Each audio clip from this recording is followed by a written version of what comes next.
Acá estamos, gracias y paz. Gracias y paz. Saludamos. Saludamos a todos los hermanos que puedan Gracias y paz. Mirando esta meditación que vamos a tener hoy.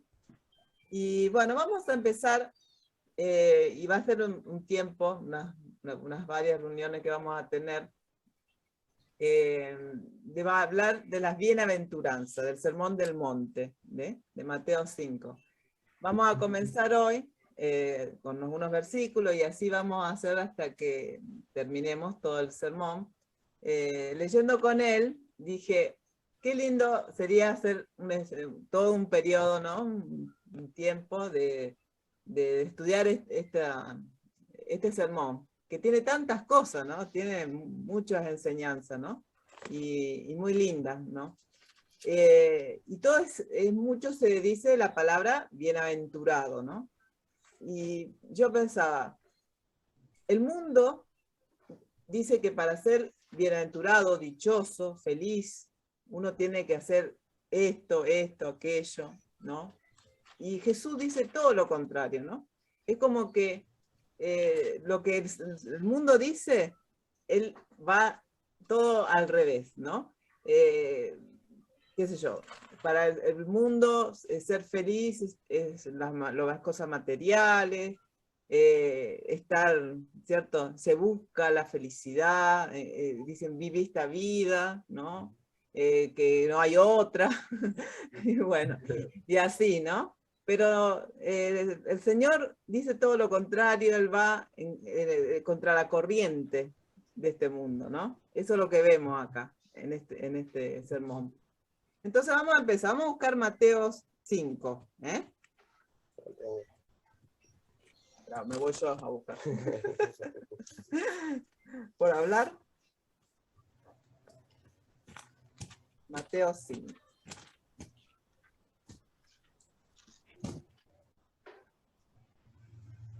Bien, dice el 1. Viendo la multitud, subió al monte y sentándose vinieron a él sus discípulos. Y abriendo su boca, le enseñaron diciendo. Bueno, primero fue al monte, ¿no? Y se sentó y le empezó a enseñar. El verso 3 dice, bienaventurados los pobres en espíritu, porque de ellos es el reino de los cielos. Vamos a quedarnos ahí. Como dijimos, bienaventurado quiere decir doblemente feliz, dichoso. Eso quiere decir la palabra bienaventurado. ¿Cómo dice ahí, Diego? Para mí dice dichosos. Dichosos, claro. Felices. Los pobres en espíritu. Ahora, ¿qué significa ser pobre en espíritu? ¿Qué significa ser pobre primeramente, no? ¿Hablo yo o hablo otra persona? Decime. Pobre en espíritu, la palabra esa para mí creo que viene que pobre en espíritu sería una persona que no sigue el camino de Dios y está siguiendo las cosas humanas, lo material humano, ¿viste? Que sigue eso y no sigue la palabra de Dios, y entonces ahí como no está teniendo un espíritu de Dios espiritualmente. Bueno, vamos a... Primero, pobre, ¿qué es? Una persona pobre. Una persona pobre que no puede convivir, no tiene... Claro, no tiene para necesidades. Necesidades. Claro, necesidad. Vamos a empezar por ahí. Entonces, el pobre físico, ¿cierto? El que tiene una necesidad, que no tiene para el sustento, que no tiene. Bueno, pero acá dice pobre, no físicamente, sino en espíritu. Una persona que reconoce su necesidad, ¿cierto? De Dios, eso es. La persona que reconoce que necesita a Dios. El que no es pobre en espíritu, no reconoce esa necesidad. Entonces el pobre, dice, es reconocer, lo quiero leer porque está lindo esta definición, es reconocer nuestra necesidad de Dios. Está desprovista de toda virtud y reconoce su pobreza total ante el Señor. Se refiere a una profunda humildad de reconocer la absoluta bancarrota espiritual de sí mismo cuando estamos apartados de Dios. O sea, estar en bancarrota quiere decir que están fundidos, ¿no? Que espiritualmente, que no tiene recursos.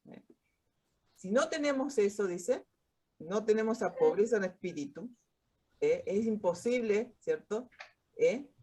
Creer en ese Señor porque no reconocemos esa pobreza, no reconocemos nuestra necesidad.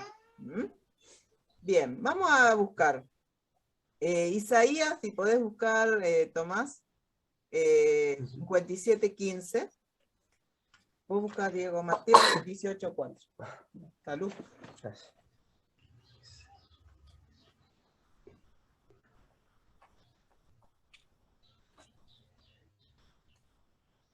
Me dice 56.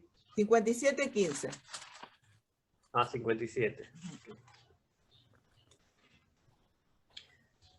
Dice la palabra, Isaías 57:15. Porque así dijo el alto y sublime, el que habita la eternidad, y cuyo nombre es el Santo. Yo habito en la altura y la santidad, y con el quebrantado y humilde de espíritu, para hacer vivir el espíritu de los humildes y para vivificar el corazón de los quebrantados. Amén. Amén. Amén. ¿Qué te puede decir de este pasaje, Tomás? Es hermoso este pasaje. Sí, es muy hermoso porque hay un contraste muy grande ahí, porque el Dios dice de sí mismo, yo soy alto y soy sublime. O sea, yo estoy por encima de todos y no necesito a nadie porque soy sublime, o sea, soy soberano. Pero yo habito con el que es humilde. O sea, qué contraste, que él tan alto y tan sublime quiere habitar con el humilde, con el que es humilde de espíritu. O sea, que tiene el espíritu empobrecido. Porque el espíritu también se puede traducir como actitud. Claro. O sea, un espíritu humilde es una actitud humilde. Entonces, Dios quiere estar con el humilde de espíritu, que tenga una actitud humilde, que no tenga esa prepotencia, ese orgullo que mucha gente tiene. Entonces, Dios quiere el humilde. ¿Y para qué? Para darle vida, para hacerlo vivir. Porque todo el que tiene esa humildad de espíritu busca a Dios para poder vivir una vida plena. Porque si se queda sin Dios, se deprime y hasta puede querer suicidarse, digo yo, porque está muy humilde espiritualmente. Pero Dios viene a esa persona a darle vida. Y también a los quebrantados del corazón. Un corazón quebrantado, un corazón que está roto, como quien dice, por las aflicciones que ha vivido en este mundo y se siente así como que no tiene esperanza. Y Dios reconstruye esa vida porque Dios es así. Él es el Dios que da la vida a los muertos. Entonces eso se aplica físicamente como espiritualmente. Claro. La persona que está quebrantada del corazón tiene mucha muerte interior y Dios viene a darle vida. Entonces Él es sublime y alto y Él es un contraste maravilloso que veo en ese versículo ahí. Así que es lo que tengo que decir. ¿Puedo decir algo? Sí, sí. No, que como decía la Caro, que Jesús va en contra de la gente, de lo que piensa la gente, perdón, actualmente, que vos tenés que ser fuerte de espíritu.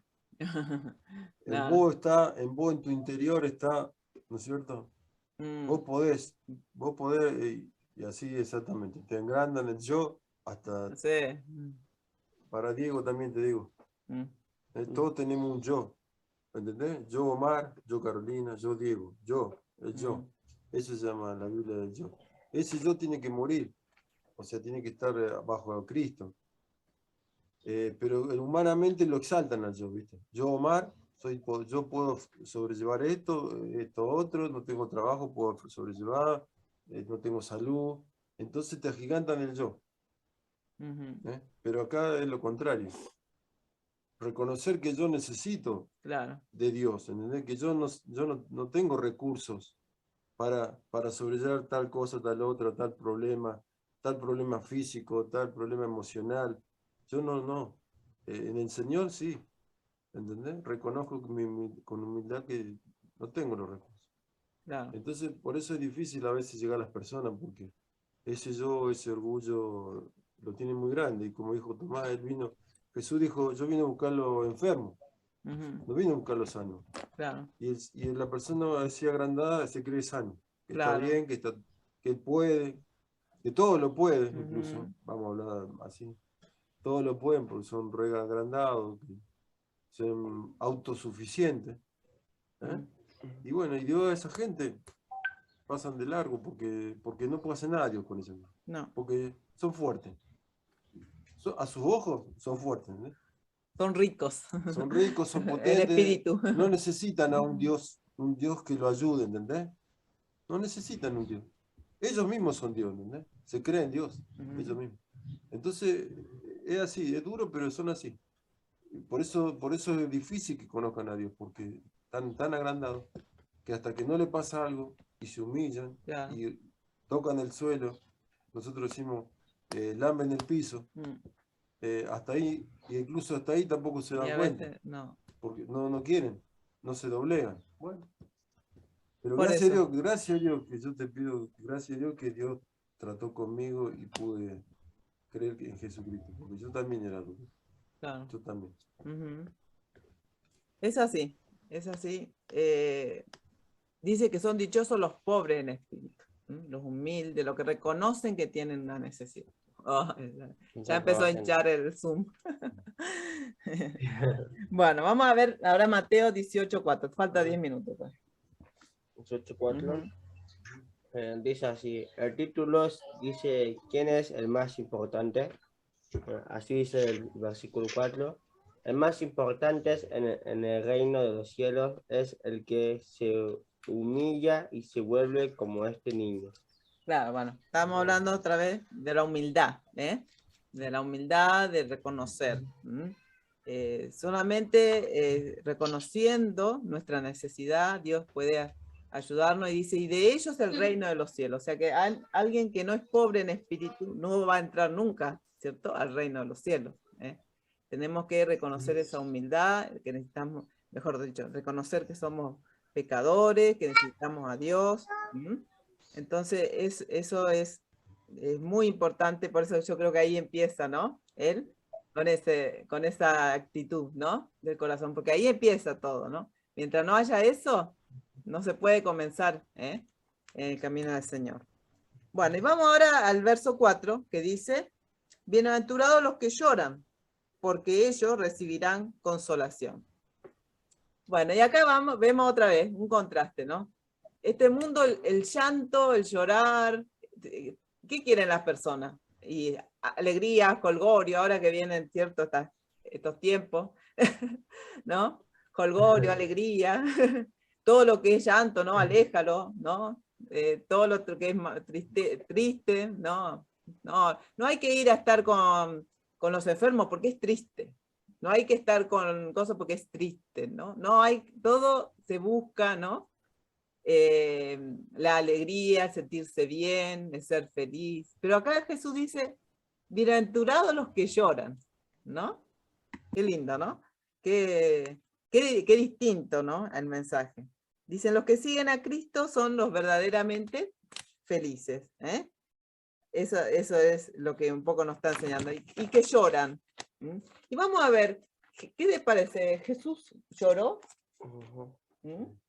Lloró, ¿cierto? Hay un pasaje que es muy cortito y dice, Jesús lloró. Antes en mi tiempo decíamos, a ver, decimos un versículo de memoria, Jesús lloró. Era chistoso. No sé si aprendía tanto. Se ve que no quería aprender muchos versículos. Bueno, vemos el ejemplo del Señor, ¿no? Que Él vivió, ¿cierto?, una vida de sufrimiento, pero Él sufrió, pero al final su vida fue a la gloria, ¿no? Fue glorificado. Entonces vamos a ver el ejemplo de Jesús. Milton, ¿podés buscar Isaías 53? Y vos busca Lucas 53:3, perdón. Y vos busca Lucas 24, 25 al 26.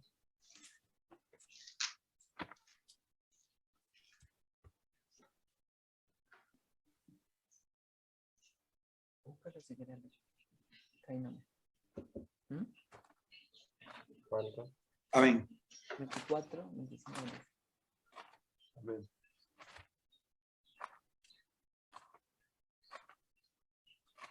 Dice Isaías 53:3. Despreciado y desechado entre los hombres, varón de dolores, experimentado en quebranto, y como que escondimos de él el rostro. Fue menospreciado y no lo estimamos. Amén, amén. Bueno, vemos, ¿no? Que dice despreciado, ¿no? Él realmente sufrió y estaba profetizado que iba a ser así, ¿cierto? Entonces, nosotros buscamos, yo siempre le digo a él, que nosotros nos gusta que la gente nos quiera, que nos reconozcan, pero Jesús no buscó eso. Y justamente a veces en ese afán de que la gente nos quiera, muchas veces evitamos, ¿cierto? Decirle lo que está mal, ¿no? Y a él por eso lo despreciaron, porque él iba en contra de todos sus pensamientos, ¿no? Le decía de su pecado, y bueno, y a la gente no le gusta todo eso, ¿no? Pero nosotros tenemos que tener esa actitud, ¿no? De que aunque nos cause sufrimiento, llanto, decirle a las personas su pecado, hablarle de Cristo, aunque esas personas te rechacen, ¿no?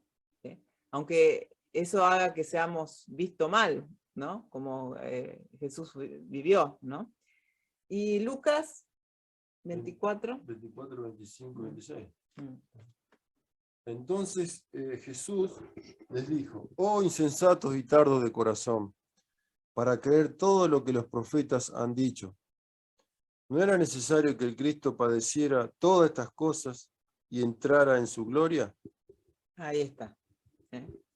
Entonces, estaba todo profetizado. Dice, ¿no era necesario que él padeciese y entrara en su gloria? Bueno, entonces, ¿por qué dice, bienaventurados los que lloran? Porque bueno, si bien vamos a llorar o como Jesús sufrió, él después, ¿qué pasó? Entró en la gloria. Y así también nosotros, ¿no? Puede que lloremos en este mundo, puede ser que nuestra vida no sea lo que la gente quiere, ¿no? Pero el fin de nuestra vida es estar con el Señor, donde ya no va a haber más llanto ni dolor, ¿no? Entonces, por eso somos bienaventurados, cuando lloramos. Pero vamos a ver que no es por cualquier llanto, que vamos a ser bienaventurados, porque uno puede agarrar este versículo, ¿cierto? Y decir, bueno, el que llora es bienaventurado. No, hay un llanto especial. Entonces, bueno, vamos a ver, vamos a buscar.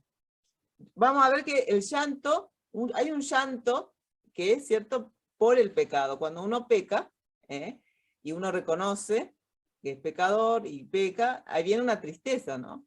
Entonces, es ese llorar, ¿no? Por el pecado. Y vamos a busca, Diego, Salmo 51:4. Y, sí, bueno. 51.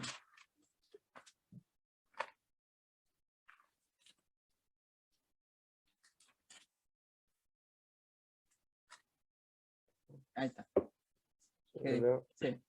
Contra ti he pecado, y solo contra ti, haciendo lo malo, lo que tú condenas. Por eso tu sentencia es justa, irreprochable tu juicio. Ahí está. Bien. Amén. Dice, ¿contra quién pecamos? ¿Contra las personas? No. ¿Contra quién? Contra Dios. Claro. Y cuando pecamos, eso trae, ¿qué trae? Lo malo. Tristeza, ¿cierto? Uno se siente mal porque uno ha hecho algo malo. Y cuando uno generalmente viene a Cristo, eso en un principio te da, ¿cierto? Uno siente tristeza por todo, ¿cierto? Lo que ha hecho. Ha hecho mal por todo el tiempo que ha estado lejos de Dios. Y ese es el llanto que Dios dice, bienaventurados los que lloran, ¿no? Por llorar por lo que hemos hecho, por haber estado apartados del Señor, ¿no? Entonces ese llanto es el que es bienaventurado.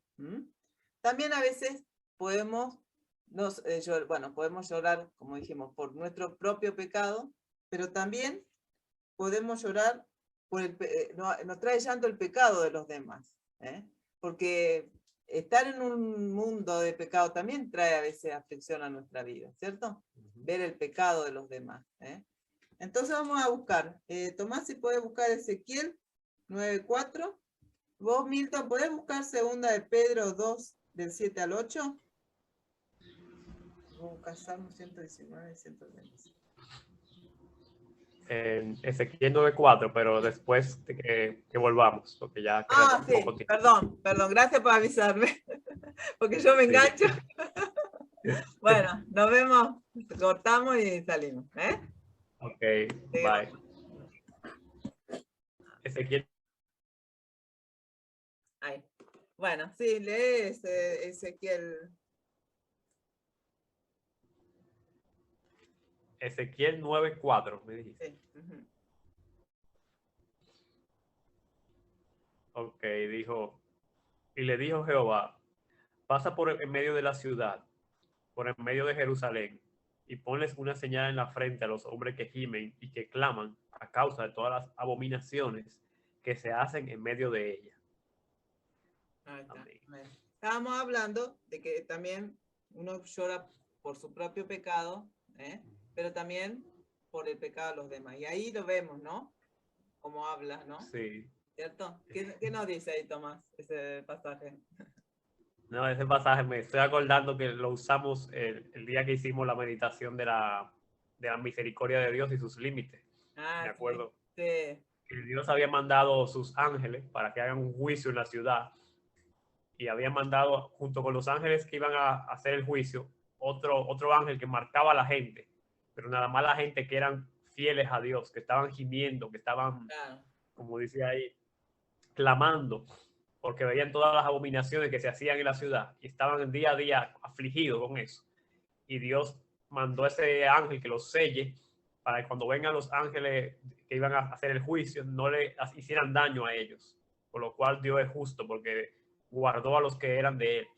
Pero para aplicar lo que estamos estudiando, realmente las abominaciones que ellos veían diariamente en esa ciudad, sabemos que adoraban ídolos, sacrificaban los bebés, los quemaban vivos, a los demonios. El templo del Señor lo llenaban de ídolos, de imágenes. Había corrupción, había fornicaciones, no se respetaba el templo. Todas esas abominaciones lo afligían y le dolía mucho en el alma porque era un lugar santo. ¿Y cómo puede ser que un lugar santo sea profanado de esa manera? Y eso le provocaba mucha aflicción a ellos. Entonces, lo que somos fieles a Dios, tenemos que también sentir esa aflicción cuando vemos nuestro entorno, todas esas abominaciones. Ahora, en el tiempo de la Navidad, que mucha gente van a estar creyendo cosas que no son, como eso de Santa Claus y esas tradiciones humanas, que no, eso de comerse que 12 uvas al final del año, todo eso es para uno afligirse, de cómo la gente puede estar creyendo esas cosas y no creer en el Dios vivo. Entonces, a nosotros nos pasa eso también, y cuando hacen carnavales, cuando celebran el día de tal o cual virgen, no hacen ni que las fiestas patronales que hacen en este país por un santo. Entonces, todo eso nos aflige, como también afligió a Pablo cuando estaba ¿se acuerdan? Cuando estaba en Atenas, que estaba viendo toda esa ciudad llena de ídolos, y afligía su alma. Entonces, lo que somos verdaderamente de Dios, nos afligimos cuando vemos esas cosas. Entonces, eso, seremos bienaventurados, porque Dios nos tiene nuestra recompensa. Claro, las demás personas no se afligen por eso, les encanta, disfrutan todas estas cosas, ¿no? Pero nosotros no, nosotros no podemos estar disfrutando todas esas cosas, ¿no? Realmente uno se aflige de ver tanta maldad, de tantas cosas, tantas abominaciones que te hacen, ¿no? No puedes ser indiferente cuando se sale una ley por el aborto o por todas esas cosas, ¿no? También no podemos ser indiferentes que nos resbale, ¿cierto? Porque están violando ciertas leyes de Dios, ¿no? Y uno sufre, uno sufre todas esas cosas y hay que hacerlo realmente, ¿no? Bueno, le había dado a Milton, pero segunda de Pedro, ¿puedes buscar vos? O busco yo. Busca vos, segunda de Pedro. Después de cuál. Después de cuál. Al último. La última, casi está. Segunda de Pedro. Sí. A ver, por ahí entró... Bueno, igual búscalo. Ahí entró... Milton, ¿no escuchás? Sí, sí lo escucho. Bueno, ¿tenés la segunda de Pedro que te había pedido? 2, 7 y 8. Segunda de Pedro, del 7 al 8. Sí, 2, 7 y 8. Dice. Juan.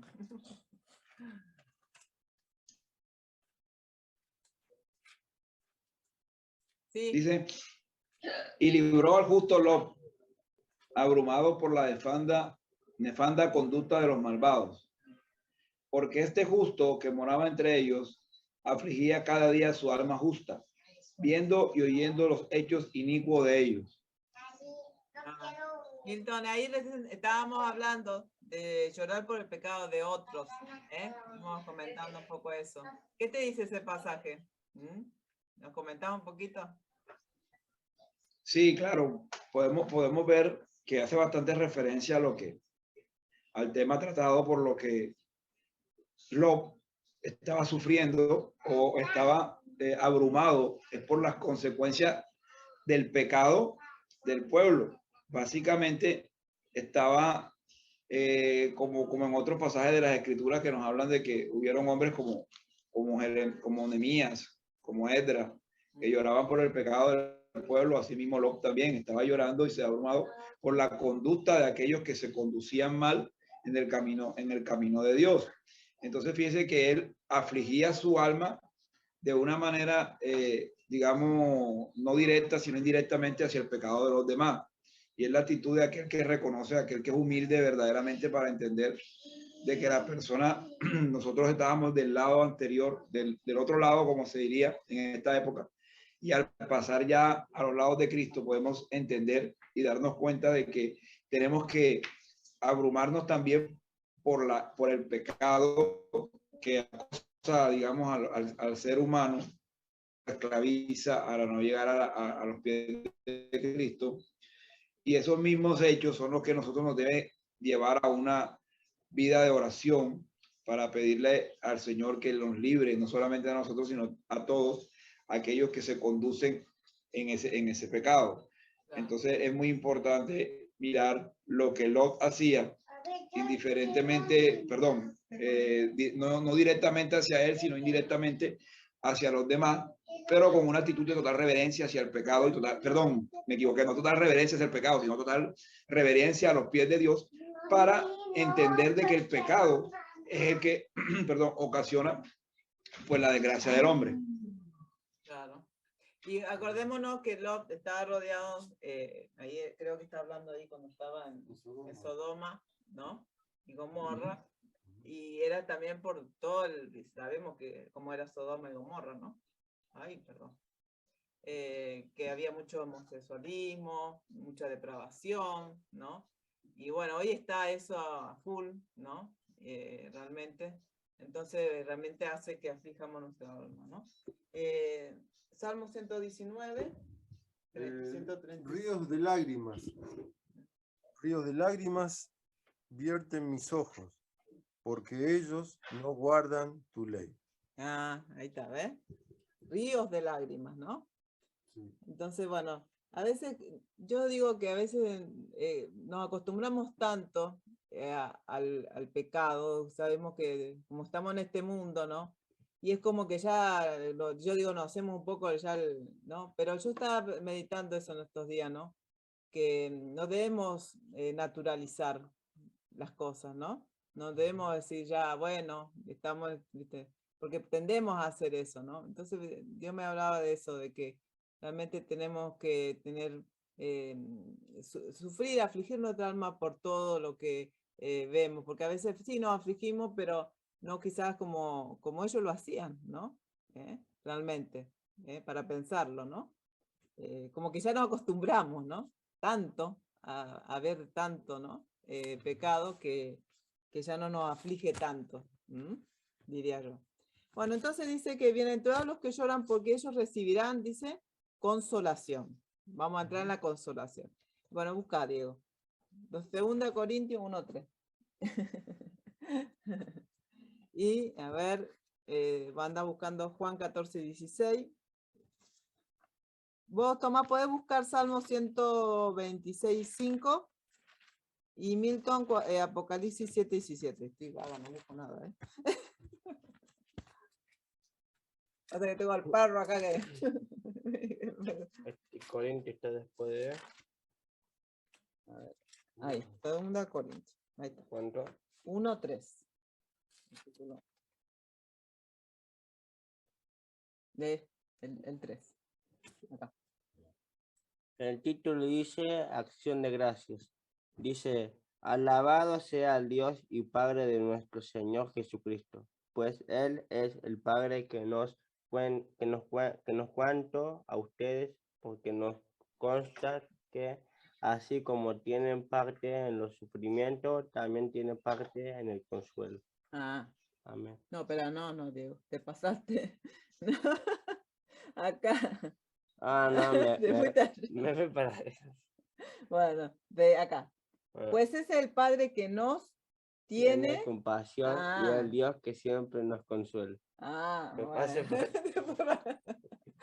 Después para otro capítulo. Bueno, entonces dice que nos consuela. ¿Y qué es consolar, Diego? Te maté, ¿eh? Por ejemplo, si vos estás mal y yo vengo y te abrazo y te digo, bueno, Diego, ya va a pasar. ¿Eso qué es? Como un consuelo, ¿no? 6 años que no va a pasar nunca. Bueno, eso es ser consolado, ¿no?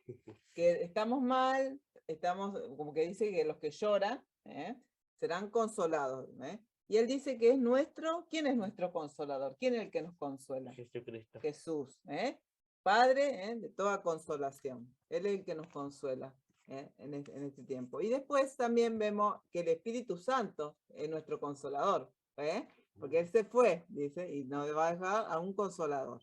Entonces, Juan. Y dice Juan, y yo rogaré al Padre, dice Jesús, y Él os dará otro consolador, para que esté con vosotros para siempre. Ahí está. El Espíritu Santo, nuestro consolador, el que está con nosotros, hasta que Jesús vuelva. Y dice, somos consolados al escuchar que somos perdonados, también, porque dijimos, ¿no? Que lloramos también por el pecado, pero si cuando somos perdonados, somos consolados, pues nos sentimos bien porque Dios nos perdona. ¿Es bueno que te perdonen, Diego? ¿Qué te parece? ¿Es bueno ser perdonado? Sí. Bueno, pues si vos haces algo malo y nosotros te perdonamos, ¿te gusta que te perdonen? Bueno.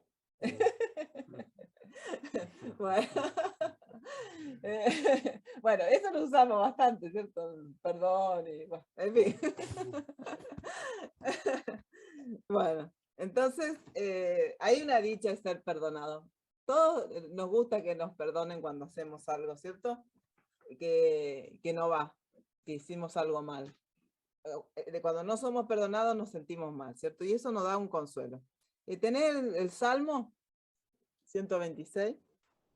Sí. Salmo 126, versículo 5. Dice, los que sembraron con lágrimas, con regocijo segarán. Amén. Amén. Sembraron con lágrimas, con regocijo. ¿Y Apocalipsis 7:17 le había dado a alguien? No me recuerdo.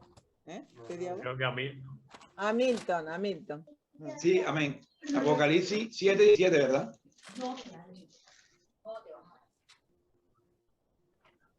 Amén. Dice, porque el Cordero que está en medio del trono los pastoreará y los guiará a fuente de aguas de vida. Y Dios enjuagará toda lágrima de los ojos de ellos. Amén. Ese pasaje hermoso, ¿no? Qué consuelo, ¿no? A ver cómo dice Diego. Dice, porque el Cordero que está en medio del trono será su pastor y los guiará a manantiales de agua de vida. Y Dios sacará toda lágrima de sus ojos. Ah, qué lindo, ¿no? Qué consuelo, ¿no? Qué mayor consuelo podemos tener en esta vida, que Él un día va, ¿no?, a secar. Como tenemos lágrimas, Dios va a secar, ¿no? Ya no va a haber más llanto, más dolor. Eso es algo que da un consuelo enorme, ¿no? Los momentos que uno está mal, uno piensa, ¿no? Y dice, bueno, un día todo esto va a terminar. Pero qué feo es para las personas que sufren y no tienen ese consuelo, ¿no? No tienen ese consuelo. Se sienten, por eso vienen, ¿cierto? Tanto suicidio, tantas cosas, ¿no? Porque no hay esperanza, ¿no? No hay esperanza. Y eso la esperanza y este consuelo va a venir, nos da el saber que Jesucristo va a venir, que Jesús va a venir y que Él va a secar toda lágrima nuestra. Entonces, esa consolación también la tenemos al pensar en su venida, ¿no? En cuando estemos con Él. Eso da un consuelo muy grande a nuestra vida. Y también, obviamente, al recibir ayuda en la aflicción. ¿Dios nos ayuda cuando estamos mal? ¿Qué te parece? ¿Mm? Dios nos ayuda, no nos deja solo en medio de tanta aflicción en este mundo. Él está con nosotros, ¿no? Él nos consuela ahora mismo. Pero bueno, existe una consolación que te da el saber que un día también estaremos con el Señor y que ya no va a haber más ni llanto, ni dolor, ni angustia, y eso nos tiene que llenar realmente el corazón. Entonces somos bienaventurados los que lloramos. Pero, como vimos, el llanto, ¿por qué dijimos, Diego? Por el pecado, ¿cierto? Por nuestro pecado, por el pecado de los demás. Pero no es el llanto porque hemos hecho, mejor dicho, malas decisiones y estamos llorando por las malas decisiones que hemos. No es el llanto por haber pecado y estar sufriendo las consecuencias y no arrepentirse, ¿no? No es ese llanto. Hay que hacer una diferencia, ¿no? No es un llanto nomás porque no somos que llorar por cualquier cosa, por una debilidad emocional que podamos tener, sino que es realmente como vimos, llanto por el pecado de los demás, por esas causas, ¿no? No porque mucha gente llora, pero no llora por estas cosas. Llora porque no quieren arrepentirse, porque quieren vivir la vida que ellos quieren vivir. Y vivir lejos de Dios, quebrantando las leyes de Dios, trae un sufrimiento que es muy grande. Es muy grande. Entonces yo siempre le digo a él, si uno quiere evitarse sufrimiento innecesario, es justamente vivir de acuerdo a la voluntad de Dios. Porque a veces sabemos que haciendo la voluntad de Dios vamos a sufrir, pero si cuando levantamos sus leyes, bueno, no estamos buscando, ¿cierto? No estamos buscando sufrimientos. Y ese sufrimiento no es considerado bienaventurado, salvo que nos arrepintamos realmente. Y lloremos por arrepentimiento, no por los pecados, simplemente que no queremos arrepentirnos. Es un llanto espiritual, vamos a decirlo, no es un llanto. Bien, vamos ahora al verso 5. Bienaventurado, 5 de Mateo. Bienaventurados los mansos, porque ellos recibirán la tierra por heredad. Ahora, ¿qué es manso? ¿Alguien me puede decir qué significa ser manso? ¿Qué es manso? Manso, que es manso, la palabra es como proviene, por ejemplo, sea un ejemplo, por ejemplo, que aparece un caballo salvaje y aparece un hombre que siempre lo monta, que va a decir, lo mancé, porque lo anda cuidando y lo anda maltratando bien para ponerlo manso. Claro, manso. Una persona mansa, entonces, es una persona que no responde, porque el caballo, ¿qué hace? Te pega la pata y te vuelve ya. Sí. No sabes dónde. Claro, no se resiste al jinete, el caballo, el que está ya domesticado, ¿cierto? Manso. Sí. Entonces no ofrecer resistencia, ni contienda, o sea, una persona mansa, que puede que le estén haciendo algo malo, pero no responde, no responde. Esa es una mansedumbre. Y vamos a ver en la Biblia un poquito lo que es la mansedumbre, y vamos a ver la mansedumbre de quién, de Jesús, ¿no? Porque si el manso de los mansos, digo yo. Bien, vamos a buscar Gálatas 5:22, si puedes buscar, Tomás. Y vos buscas Mateo 11:29. Ahí estás, ahí nomás.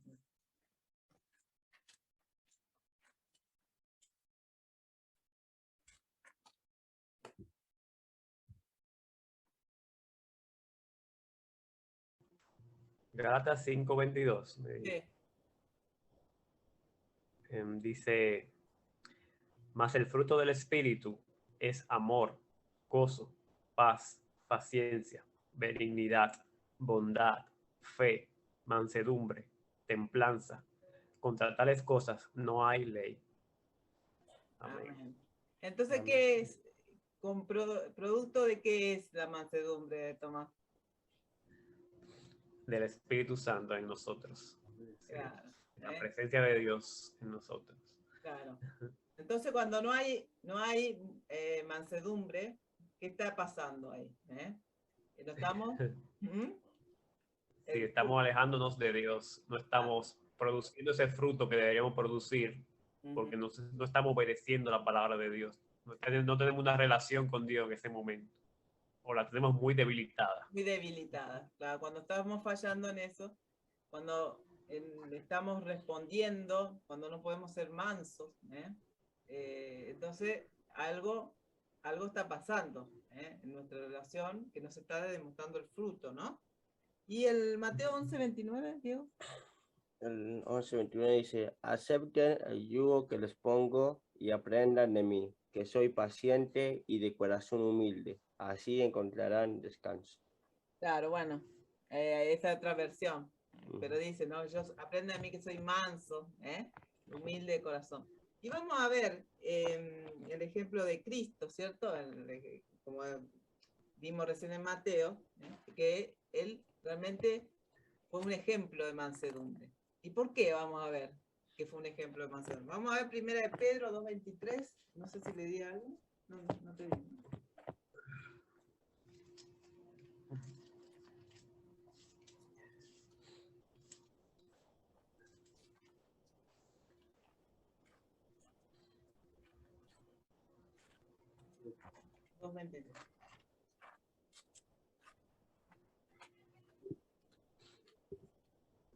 ¿Y quién cuando le ultrajaban no respondía ultrajando?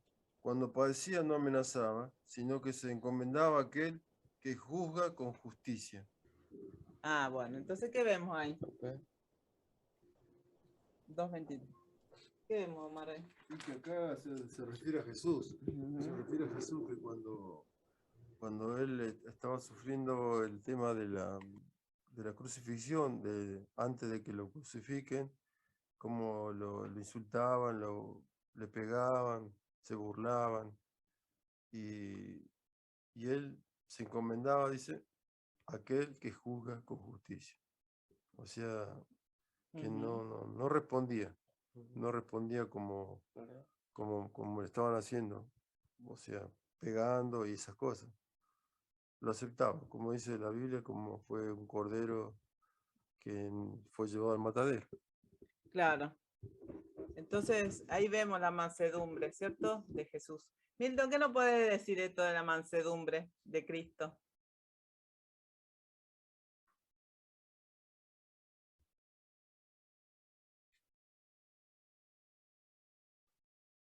Perdón, fue a mí que me preguntaste. No, a Milton. No sé, no me escucha, parece. Ah, ahí está. Sí, ya la escuché, hermana, qué pena.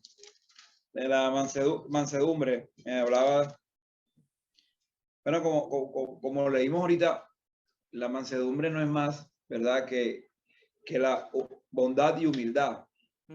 Y el estándar, digamos, de la base de esa es el mismo Cristo, claro, que es la humildad completa, es la bondad completa, es el amor completo. Y como leía mi hermano Tomás en Gálatas, todo eso produce el fruto, porque no son los frutos, sino el fruto del Espíritu, que abarca todo esto, y es lo que hace énfasis la Escritura en decir que Cristo es nuestro estándar, nuestra base para la mansedumbre, para la bondad, para la humildad, todo es mirándolo hacia Él. Entonces, de ahí parte esta palabra de ser manso, como muchas veces lo dijo Él en sus palabras, decía, ser manso porque yo soy manso, y no es más que tener una actitud de mansedad, de mansedumbre, de paciencia, y todo eso simplemente se consigue no por nuestros propios esfuerzos, sino porque es un don, es un regalo de Él hacia nosotros, de parte del fruto que nos da a través de su espíritu, hermano. Entonces, podemos definir la mansedumbre como esa actitud de humildad, de bondad, frutos del espíritu dado por nuestro Señor, para que nosotros sigamos cada día más pues en la comunión con Él respecto a todo eso. Claro. Y alguien me puede dar, por ejemplo, en la vida cotidiana, ¿no? Un ejemplo de responder mansamente o no, por ejemplo. Algún ejemplo cotidiano. Como para yo digo, hermana, que por lo menos en el caso mío personalmente, y es muy difícil, porque yo lo acepto, que es difícil soportarnos los unos a los otros, y más no en el, digamos, en el ámbito cristiano, que también es difícil, pero tratar con gente que no conoce a Cristo y tratar con gente, como dice uno, mundana o impía, es más difícil, y hay que tener mucha mansedumbre para esto, porque sabemos muy bien que todo el sistema, que todas las políticas y todos los seres humanos, la mayoría, en contra de la palabra de Dios. Y muchas de las veces que nosotros hablamos, queremos hacer las cosas bien, porque las hacemos como para Dios, nuestra creencia o en quien nosotros creemos objetivamente va a ser menoscabado. Y entonces eso nos lleva a nosotros a tener una actitud de total paz, tranquilidad y mansedumbre sobre aquellos que no aceptan a Cristo. Y es muy difícil sentir a veces la necesidad de no contenerse y tratar de responder como hacíamos antes, o por lo menos cuando no se tiene mansedumbre. Y eso abarca que todos los días estemos en constante lucha, en constante oración, mansos, porque el ejemplo que él nos dio y nosotros vemos, creo que por acá lo leía mi hermano Omar ahorita, no sé si yo lo tengo por acá, déjenme y lo busco un momentico porque me gusta mucho esa palabra, y es en Primera de Pedro, y él dice que, de un momentico, y por acá lo estaba leyendo ahora mismo, regálame un momentico, dice, acá, dice Primera de Pedro 2:23, dice, quien cuando le maldecían no respondía con maldición, cuando padecía no amenazaba, sino encomendaba la causa a aquel que juzga justamente. Entonces, yo pienso que quién de nosotros, que cuando nos han juzgado injustamente no hemos querido responder de la misma manera, o cuando nos han dicho alguna ofensa, algún agravio, también no hemos querido responder igual. Pero gracias al fruto del Espíritu Santo, pues podemos nosotros sobrellevar y tener esa mansedumbre, esa paz, esa tranquilidad, de que a pesar de que nos hagan todo lo que nos quieran hacer, nosotros sabemos que aquel que juzga justamente, pues hará justicia en su momento. Y es muy, como le decía, hermano, lo hablo por mí particularmente, muy difícil trabajar con gente así, pero bueno, Dios nos manda verdaderamente a amarlos a todos y sobrellevarnos. Sobrellevarlo, claro. Por ejemplo, Diego, si alguien viene y te quiere pegar, ¿cierto? ¿Vos qué tenés que hacer? Esquivarlo.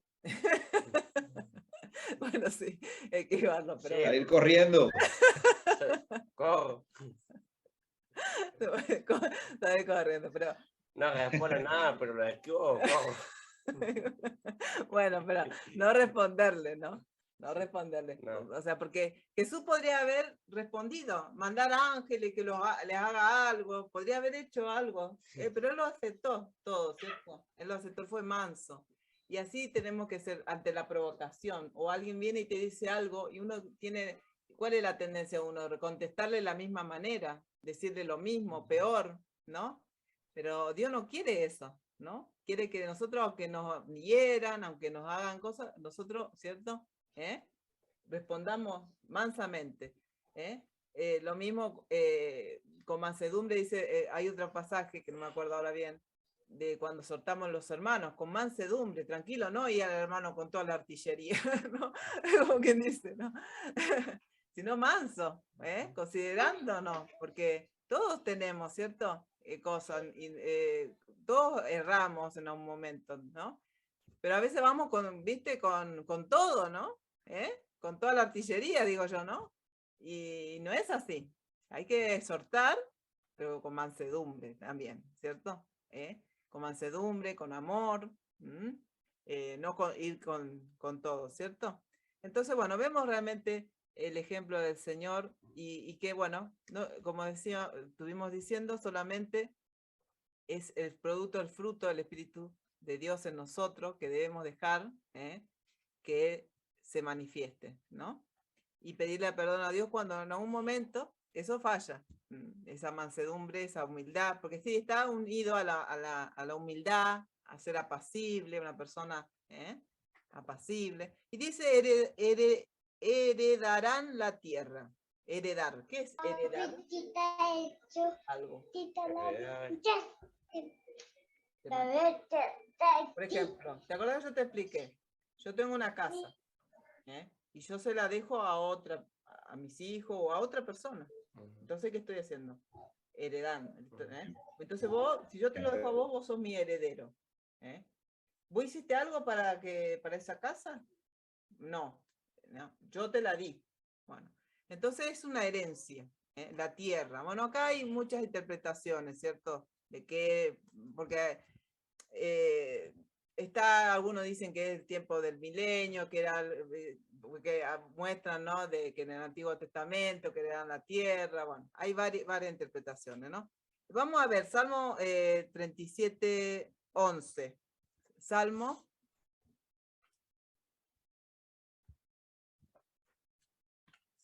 Y a ver, otro que busque Apocalipsis 21, 1. Bueno. Busca vos, Apocalipsis, qué fácil. ¿Cuánto? 21, 1.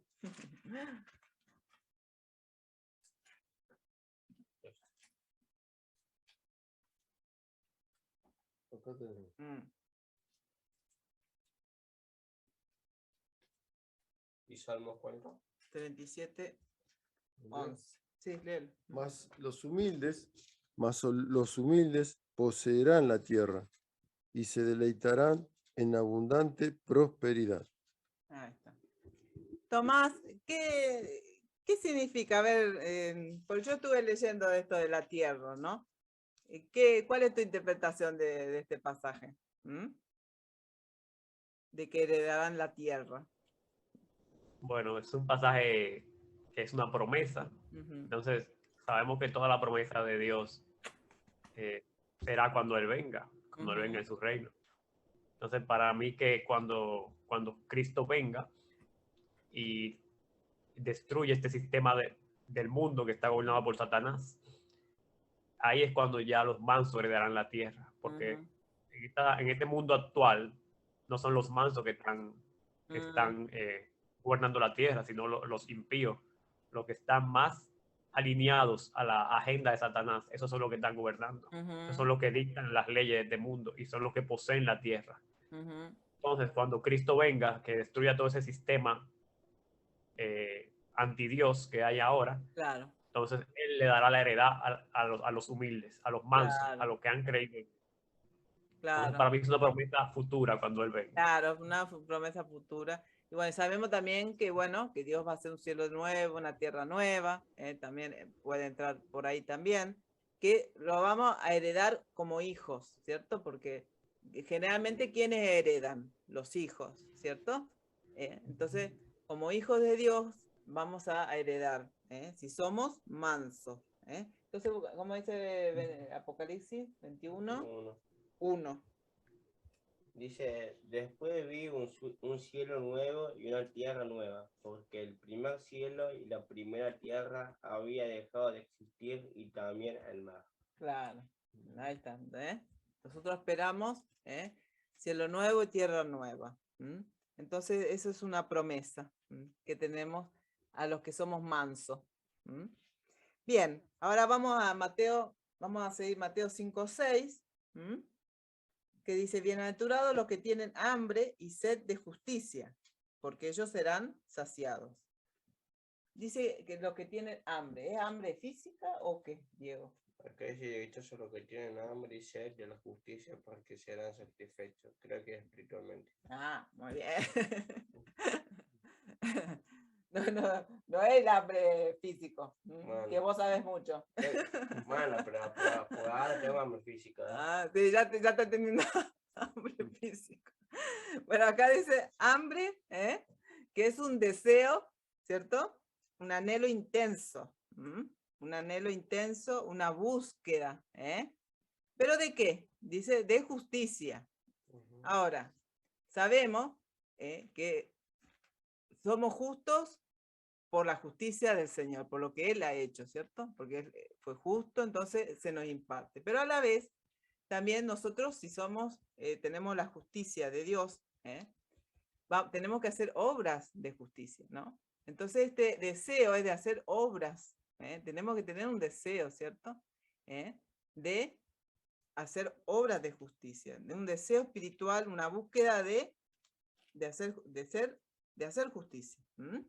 Entonces, vamos a ver, Isaías 55:1, Tomás, si podés buscar, vos busca Juan 4:14, digo. Así te entretenés. ¿Cuánto? Juan 4:14. Isaías 55:1 dice, a todos los sedientos, venid a las aguas, y a los que no tienen dinero, venid, comprad y comed. Venid, comprad sin dinero y sin precio, vino y leche. Amén. Bueno, ¿ahí qué se está refiriendo, Tomás? ¿Ella a comprar leche? No, claro que no. ¿Sabes que cuando dice, oh, mira, la niña, hola. Hola. Todos los sedientos, venid a las aguas. Entonces, en sentido espiritual, tenemos una sed de que se haga justicia, de que se haga lo correcto. Entonces Dios dice, venid los sedientos. Y el Señor nos da las cosas por gracia, porque Él dice, venid sin dinero, sin dinero venir a comprar. O sea, como que Él dice, ¿cómo voy a comprar sin dinero? Que el Señor está haciendo un lenguaje figurado ahí. Claro. Porque en realidad hay que pagar ese precio de creer. Tenemos que tener ese precio de creer que Dios quiere que nos acerquemos. Entonces, comprar vino y leche. Bueno, es que el vino se refiere como al gozo y la leche como a la abundancia. Eso, en el contexto bíblico, cuando se dice la leche, la cuajada de la leche, la tierra que fluye leche y miel, eso significa como que es abundancia. Hay abundancia y hay gozo. Entonces, la persona que está triste, que está como que no tiene nada en este mundo, Dios lo invita a venir, a saciarse de vino, de leche, de agua, de cosas fundamentales, pero todo es en lo espiritual que se te está hablando, porque Dios es bondadoso y tiene demasiadas cosas para darnos. Entonces Dios invita a nosotros a eso. Entonces eso es lo que creo que significa ese pasaje. Claro. Exacto, muy bien. Y el otro, Juan 4:14. 4:14.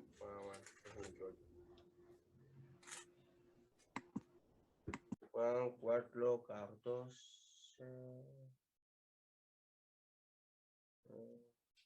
Estoy por ahí escondido. Dice, pero el que beba del agua que yo le daré nunca volverá a tener sed, porque el agua que yo le daré se convertirá en manantial de agua que brotará dándole vida eterna. Amén. Amén. Bueno, sabemos, ¿cierto?, que hay un hambre y una sed espiritual, ¿cierto? Sí, está muy bueno ese versículo que decía, porque primero hablamos de leche, después hablamos de miel, ahora hablamos de agua, ya me está hablando. Sí, está bueno. Entonces, dice que tenemos una sed, dice, todo ser humano tiene una sed, y un hambre. Pero, ¿qué trata? ¿Cómo dijimos, Diego? Trata de llenarlo con cosas, ¿cierto? Sí. Satisfacer eso. Pero eso no sirve, ¿no? Entonces, realmente Cristo puede satisfacer esa sed espiritual, ese hambre espiritual que tienen las personas, que buscan en este mundo llenarla, con materialismo, con fiesta, con esto, con droga, con miles de cosas, ¿cierto? Pero eso no llena al ser humano, ¿no? Solamente Él puede saciar esa sed, esa hambre espiritual. Entonces somos bienaventurados cuando tenemos ese deseo, ¿no? Ese deseo de justicia, ese deseo por las cosas del Señor, de vivir una vida justa. Y a la vez llenar nuestra vida con su palabra, con lo que Él es. Porque dice, no volverá a tener sed. No volverá a tener sed. O sea, la gente ya trata de calmar con otras cosas, pero eso vuelve a tener sed. Acá dice que no volverá a tener sed y dice que del agua que brotará dándole vida eterna. Claro, vida eterna. En su interior, como decía, brotarán ríos de agua viva. Qué lindo ese pasaje, la verdad. Bien. Entonces, y ¿cuál era el que te había dicho? Dice 4:14. Bueno, y dice, serán saciados. Los que tienen ese deseo, ese hambre y esa sed de justicia. Milton, ¿puedes buscar Juan 6:35? Vos buscás 7:37. Y Tomás, ¿podés buscar Apocalipsis 22:17? Juan 6:35 dice, Jesús les dijo, yo soy el pan de vida, el que a mí viene nunca tendrá hambre, y el que en mí cree no tendrá sed jamás. Amén, amén. Lo que recién hablábamos, ¿no? Que Él es el único que sacia realmente. Si alguien lo está escuchando, le invitamos a que pueda beber y comer gratuitamente, como decía Tomás, gratuitamente. Y van a ser saciados. Solamente en Cristo podemos saciar nuestra sed espiritual, ese vacío que tiene el ser humano, que trata de llenarlo, pero que no sirve, que vuelve a tener sed. Por eso Jesús dice, volverá a tener sed, no va a tener sed de nuevo, el que cree en mí, ¿no? Entonces serán saciados. ¿Y el 7:37? El 37 dice, el último día de la fiesta era el más importante. Aquel día Jesús, puesto de pie, dijo con voz fuerte, si alguien tiene sed, venga a mí, y el que cree en mí, que beba. Como dice la Escritura, del interior de aquel correrán ríos de agua viva. Bueno, ese otra, lo que estuvimos leyendo anterior. Y 22:17, Apocalipsis, perdón. Sí. Bueno, queda poco tiempo, pero lo voy a leer. Bueno, léelo y salimos. Y el espíritu y la esposa dicen, ven. Y el que oye diga, ven. Y el que tiene sed, venga. Y el que quiera, tome del agua de la vida gratuitamente. Amén. Amén. Bueno, terminamos con ese pasaje, salimos y volvemos para terminar ya. Ok. Bien. Bueno, vamos a seguir. Entonces, ya vimos que lo que creemos en el Señor, seremos saciados. Y gratuitamente, como leía nuestro hermano Tomás de Apocalipsis. El que quiera, venga y beba, gratuitamente. Entonces somos bienaventurados los que tenemos ese deseo espiritual, realmente, porque vamos a ser saciados. Y el otro, el 5:7 dice, bienaventurados los misericordiosos, porque ellos alcanzarán misericordia. Y Lucas 6:36, San Lucas sí. 6:36 dice, sean ustedes compasivos como también su Padre es compasivo. Entonces misericordioso, ¿qué es ser? ¿Cómo dice ahí? Compasivo. También. ¿Quién es compasivo? ¿Como nuestro qué? Dice. Dios. Claro. Entonces nosotros tenemos que ser como Él, que es misericordioso, compasivo. Entonces nos manda que nosotros, así como Él es misericordioso, nosotros también debemos ser, y hay una bienaventuranza. Eso es importante. Joel 2:13, Tomás. Sí, Joel 2:13. Eso es Dios hablando por medio del profeta. Dice, rasgad vuestro corazón y no vuestros vestidos, y convertíos a Jehová vuestro Dios, porque misericordioso es y clemente, tardo para la ira y grande en misericordia, y que se duele del castigo. Amén. Qué lindo ese pasaje, Tomás. ¿Qué te dice ese pasaje para ir terminando? Ese pasaje nos invita al arrepentimiento, es rasgar vuestro corazón, no vuestros vestidos. En ese tiempo se rasgaban los vestidos cuando veían un pecado muy grande, pero eso era un símbolo ya religioso, se había vuelto, no era genuino. Dios quería que se rasgara el corazón, o sea, que ese corazón se conmoviera verdaderamente a lo que Dios daba demandando. Mandaba a convertir. Perdón, hermano. Está bien. Mandaba a convertirlo de todo su corazón a Dios, porque Dios no quería religiosidades. Porque Él es misericordioso y clemente y tardo para la ira y grande en misericordia. Entonces Dios estaba dispuesto a perdonar. Dios siempre está dispuesto a perdonar porque es grande en misericordia. Y es muy paciente, porque uno comete errores, comete pecados, y Dios es paciente, tiene misericordia, tiene compasión. Entonces, pero Dios siempre está mandando a que se arrepientan, porque Dios quiere corregirnos. Dios no nos va a juzgar así a veces lo hace, como lo hizo Ananías y Zafira, que no le dio tiempo. A veces lo hace porque es muy grave lo que han hecho.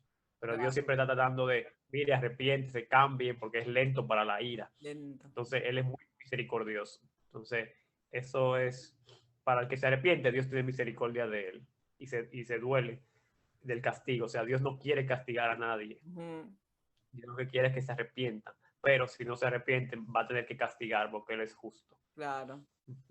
Así es. Y por lo tanto, como Él es misericordioso, y como dice nuestro hermano, nosotros también debemos serlo con los demás. O sea, que cuando los demás hacen algo malo contra nosotros, nosotros tenemos que tener esa actitud de ser misericordioso. Y mucho más, obviamente, si se está arrepintiendo. Porque si queremos que Dios nos perdone a nosotros, nosotros debemos perdonar a los demás. Y eso a veces falla en nuestra vida. Cuando alguien hace algo, nos hace algo, entonces no somos tan misericordiosos, ¿no? Entonces, esto nos llama que somos bienaventurados los misericordiosos. Entonces, si nosotros somos misericordiosos, vamos a ser dichosos. Eso es lo que nos está diciendo el pasaje. Así como Dios, como decía Lucas, que es misericordioso. ¿Y el otro era? Tito. Tengo yo. Bueno, Tito 3:5. Bueno. Tito 3:5 dice, y sin que nosotros hubiéramos hecho nada, bueno, por pura misericordia nos salvó, lavándonos y regenerándonos y dándonos nueva vida por el Espíritu Santo.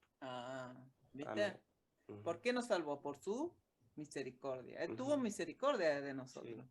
Porque si no, Él podría haber dicho, sí, que queden ahí, ya, pecaron y bueno, ya, listo. No, y Él tuvo misericordia de nosotros y nos salvó.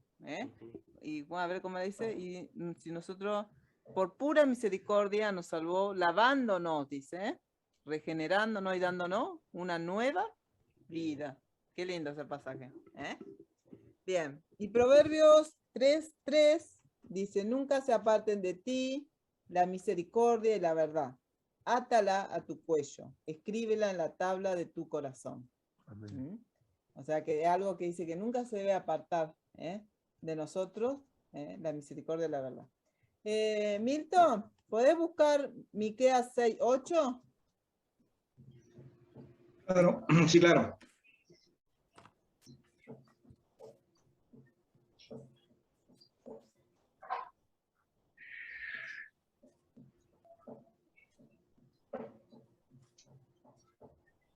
Miqueas 6:8.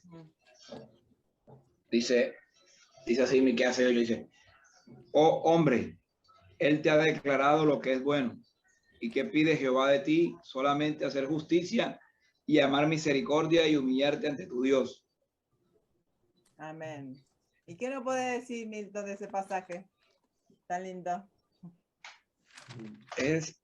Bueno, fíjese que en este pasaje viene diciendo Miquea, viene hablando como una oración, y él viene diciéndole que con qué se presentará delante de Jehová, qué podrá él llevarle a Jehová, y se hace una pregunta, digamos, retórica, en el sentido de que si le dará a los primogénitos, que si le dará el fruto de sus entrañas, que si Jehová se agradará con millares de carneros, y aún se responde él mismo y dice, oh hombre, él te ha declarado lo que es bueno y lo que pide Jehová de ti, solamente es hacer justicia, amar misericordia y humillarte ante tu Dios. Ajá. O sea, tres cosas que no se nos debe olvidar a nosotros. La primera, ¿verdad? Hacer justicia. Y cuando hablamos de hacer justicia, no es la justicia que nosotros queramos hacer por nuestra propia cuenta, porque no vamos a ser justos en ningún momento, sino la justicia que proviene del Señor. Esa es la justicia que básicamente nosotros debemos buscar, la de Él, la que proviene de Él. Amar misericordia, ya el maestro nos los había dicho en muchos de sus diálogos con los discípulos, decía, porque tienen que aprender que quiero más misericordia, ¿verdad? Que sacrificios. Entonces, vemos la segunda y vemos que es humillarnos ante nuestro Dios. Y Él, básicamente, la rebelión del ser humano es la altivez y la soberbia de no aceptar de que necesita de Dios, de que necesita de Cristo. Y aquí Miqueas nos lo deja claro diciéndonos humillarte delante de Dios. Él no está pidiendo más nada material, no está pidiendo cosas que tú pudieras llenarle. Así como Miqueas decía, ¿qué le podría dar? Lo mejor de mi fruto, lo mejor de mi carnero. No. Él te ha declarado lo que es bueno y te lo ha declarado a través de su palabra. Entonces, a partir de ahí sabemos claramente que nos ha declarado lo que es bueno y nos ha dado tres pilares fundamentales para nosotros seguir en la comunión con Dios, que son los que acabamos de mencionar. Y es muy bonito este pasaje por lo que dice, por lo que nos enseña, hermano, para que nunca se nos olvide, como dice el libro de, creo que no estoy mal, es de Deuteronomio, que lo pongamos en nuestra mente, ¿verdad? Que lo llevemos siempre en nuestro corazón para que nunca se nos aparte. Y estas son tres de las cosas fundamentales que debemos tener siempre presentes. Claro. Hacer justicia, misericordia y humillarse. Tener una actitud continua. Y perdona, hermana, que la interrumpe. Y fíjense que en el Nuevo Testamento nos habla claramente y nos dice que misericordia se hará con aquel que tenga misericordia. Entonces, es muy importante de saber muy bien lo que el Señor cuando dice amar misericordia.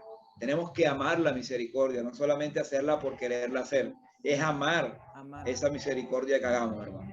Gracias, hermano. Amar, hacer eso, claro. No simplemente hacerlo, sino amarlo. Eso es muy importante, ¿no? Mantener una actitud, como vimos, para hacer un repaso, una actitud humilde siempre ante el Señor cada día. Debe existir una humildad inicial cuando uno cree en Cristo, como estuvimos hablando, pero después hay que mantener esa humildad, esa pobreza de espíritu, porque siempre necesitamos de Dios, siempre. Y reconocer esa necesidad de Dios y vivir una vida en dependencia de Él, no independiente de Él, sino en dependencia, porque el que necesita vive dependiendo, ¿no? De que le den, ¿no? Entonces debemos vivir una vida en dependencia, ¿no? y vamos a ser bienaventurados. Eso es el mensaje, ¿no?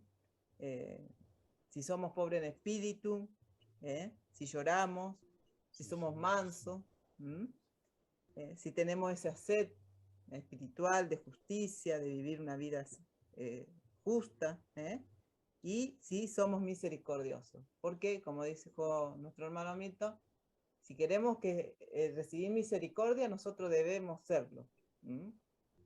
Eso es muy importante.